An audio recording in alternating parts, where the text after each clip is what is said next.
Hey, welcome on my blog from Paul Tees.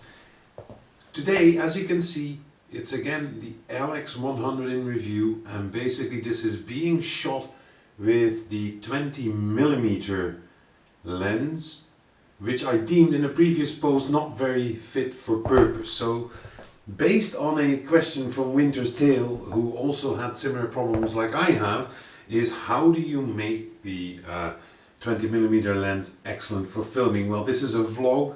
This is going to be quite static today, so I'm not normally in the frame myself because simply this lens starts hunting. It really is, you have to stand perfectly still. So cameras do stand still. So today, what I did yesterday was the vlog about the LX100. Today we're going to see on manual focus. I've put the lens on manual focus.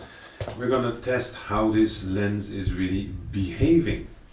So what you see in front of you is, again, this is a test more on to see how the lens is behaving. We have the LX100 here, you see my hand, and as you can see here, this is probably one of the better cameras out there. If you're a starter, I've explained this in a previous blog, it really teaches you a lot about photography. You've got the EV controls here on the button. You've got various different types of exposure and shutter speeds you can regulate here. And you've got the f-stop ring. That itself is fantastic. But one of the key things here is as well is that this camera has a great sensor. It comes packing a Leica 10-38mm camera. It's built in. That is also one of the disadvantages there. So you're gonna have to do it with this particular camera. The sad thing is, or the ironic thing I should say, is really with this particular lens, you can excellently film your blog. That is one of the things. But let's go back to the camera. The f-stop goes all the way from 1.7, which makes it really good for night photography, or in this case for portrait photography. I've really, in a previous blog I did on this one, unfortunately my pictures couldn't be converted into the edit reel I had, but 1.7 is excellent for portrait photography, all the way up to f16, which makes it very good for shooting during daylight into the sun. Yeah, you get the same as you have at night. You get the suns looking like stars in the beams and all this kind of stuff. So it's really cool. This camera really has taught me about the joys of shooting stills. You know, before that I was doing everything on IA, and with this camera you really start to learn how to do things manually, and you learn so much from it, it's unbelievable. The camera has a relatively good zoom. It's really suited for street photography. It's suited for normal portrait photography, bit of micro photography, sports, and really nature, birds and all this kind of stuff you simply can't do on this camera because the lens isn't equipped with it. Now, since I'm such a big fan of this camera, I will actually have to sell it because I've got 6 cameras right now and you can only use 2 or 3 at the same time. So unfortunately I have to use this. This is the LX100, so this probably goes second hand with little to no usage, about 300 euros. New, these things still are about 500. You also have the LX2, which has come out, which has a stronger sensor, and this is one of the biggest downsides. The actual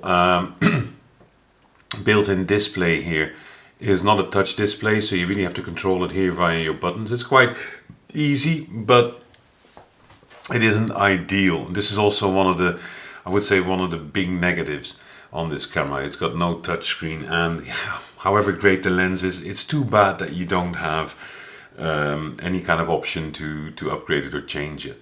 Those are the 2 bad things about it. For the rest, this camera is really a beast in what it works. The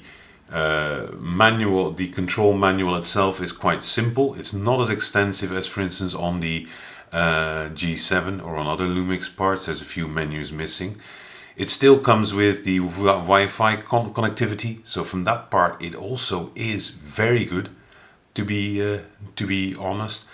So from my point of view, this camera is really ideal for people like me who started out with photography relatively late, but who really wanted a decent camera to learn some of the basic techniques with, and that's what this camera does.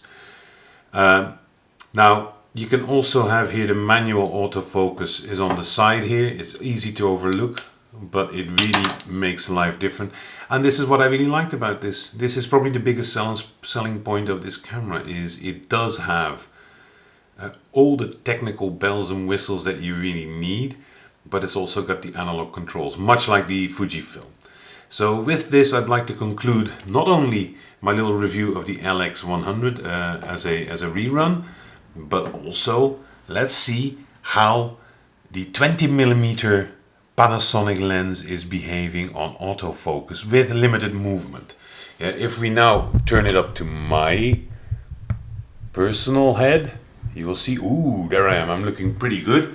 But as you can see, once I start moving, you quickly see that at times it does focus, and at other times, here it goes 1, 2, 3, 4. It takes another 3-4 seconds. So for moving objects like myself, not ideal. Hey guys, subscribe to my blog if you like my voice, because I've got a nice voice. My accent, not so nice. So anyways, guys, hope to see you next time.